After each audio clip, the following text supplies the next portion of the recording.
NASA গ্রুপের কর্ণধার নজরুল ইসলাম মজুমদারের সম্পদ জব্দ ও ব্যাংক হিসাব অবরুদ্ধের আদেশ দিয়েছে আদালত। বিকেলে দুদকের মহাপরিচালক আক্তার হোসেন এ তথ্য নিশ্চিত করেন।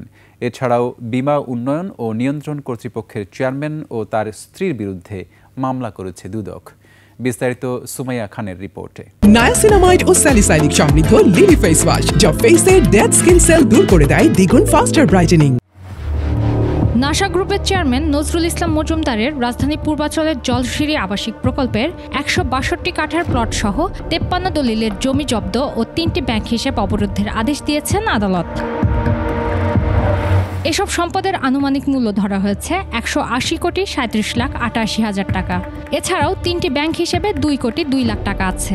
এছাড়াও আবেদনে বলা হয়েছে নাসা গ্রুপের চেয়ারম্যান নজরুল ইসলাম ক্ষমতার অপব্যবহার করে ঘুষ ও দুর্নীতির মাধ্যমে ৭৮১,১,২২,০০০ টাকা অর্জন করে। নজরুল ইসলাম মজুমদার তার বিরুদ্ধে রুজুকৃত মামলায় তদন্তকারী কর্মকর্তার আবেদনের প্রেক্ষিতে তার স্থাবর অস্থাবর সম্পদ ক্রোক ও ফ্রিজ করার আদেশ জারি হয়েছে।